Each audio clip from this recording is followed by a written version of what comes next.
18 ans, je venais de rater l'école normale. Je commençais à créer une première association. Je savais qu'on ne pouvait construire que collectif. Aujourd'hui, on est très individuel et individualisé.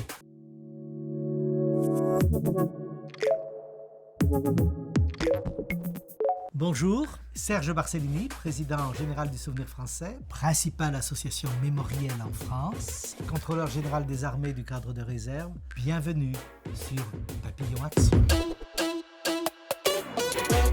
Alors j'ai un parcours très particulier qui est une rencontre entre l'histoire, les anciens combattants et la Lorraine. J'ai fait une partie importante de ma carrière en Lorraine comme enseignant mais aussi comme directeur général de la région Lorraine. J'ai fait une plus grande partie de ma carrière au ministère des anciens combattants puisque j'étais créateur de la direction de la mémoire à l'heure actuelle. J'étais directeur général de l'ONAC et j'étais directeur de cabinet de 3 ministres des anciens combattants.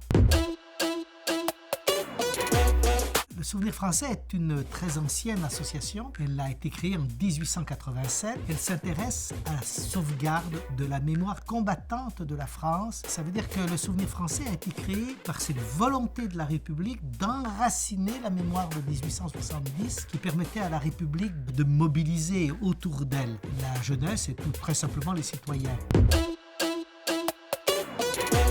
Le Souvenir français fait 3 activités principales. La sauvegarde des sites, les monuments, les plaques, les tombes. L'animation de la vie commémorative, les cérémonies nationales, mais aussi les cérémonies locales. Enfin, la transmission, qui est notre axe principal aujourd'hui. La volonté de faire connaître l'histoire aux jeunes générations, en particulier aux jeunes scolarisés. Ce qui m'inspire dans la vie, c'est comment faire partager au plus grand nombre des envies d'être ensemble. Il faut que les gens aient envie de vivre ensemble. Alors, pour vivre ensemble, il faut partager un certain nombre de choses. Moi, je sais ce que je sais faire, c'est le partage de la mémoire. Pour qu'il y ait une nation, il faut qu'il y ait partage d'une histoire commune, d'une mémoire commune. Il ne peut pas y avoir de vivre ensemble sans une envie de partager quelque chose. Et c'est ce qui m'inspire le plus dans la vie. J'ai d'abord été enseignant. J'ai enseigné 12 ans à Sciences Po, donc la connaissance de l'histoire. Je pense qu'on ne peut pas faire de la mémoire sans connaître l'histoire. Bien que la mémoire, ça ne soit pas l'histoire. Ensuite, c'est de découvrir qu'une partie des Français ne partagent plus la même chose. Si nous voulons qu'ils aient envie de vivre ensemble, il faut qu'ils partagent. Donc le déclic, ça a d'abord été l'histoire. Ensuite, ça a été la découverte. Et puis, sans doute, peut-être une découverte du monde ancien combattant qui m'a permis de comprendre ce qu'était la mémoire aujourd'hui. Je suis issu de cette égalité des chances. Mon père est né italien, a été naturalisé français en 1936 et il est ouvrier. Je suis né à Oyonnax dans le département de l'Ain, petite commune très ouvrière, et j'ai cette chance d'avoir une promotion de vie, une promotion sociale que je souhaiterais à tous les jeunes Français d'aujourd'hui. C'est ça notre combat, mais ça va bien au-delà du Souvenir français. C'est le combat que nous devons mener pour que chacun ait sa chance dans la vie.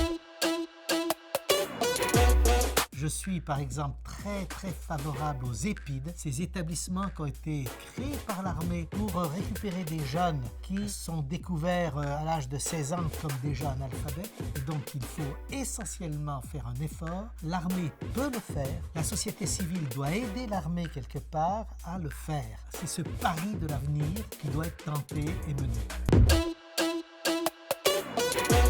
Je pense que ma philosophie de vie, c'est très clair, c'est être passionné. C'est vouloir franchir les étapes, c'est vouloir faire partager quelque part. La passion, c'est un partage. À 18 ans, j'étais à Oyonnax dans l'Ain, je ne construisais pas un avenir, je venais de rater l'école normale. Heureusement, j'aurais fini instituteur, vous imaginez. Et je commençais à créer une première association. J'ai créé une association qui s'appelle Mémoire de Léger Félicité Sontona, qui est celui qui a libéré les esclaves à Haïti en 1793. À 18 ans, je savais qu'on ne pouvait construire que collectif. Aujourd'hui, on est très individuel et individualisé. Moi, je crois au collectif. Je leur dirais 1. Partager en collectif. 2. Bosser. Je ne crois pas qu'on puisse réussir sans travailler. Et je dirais aux jeunes, il y a de la place pour tout le monde aujourd'hui.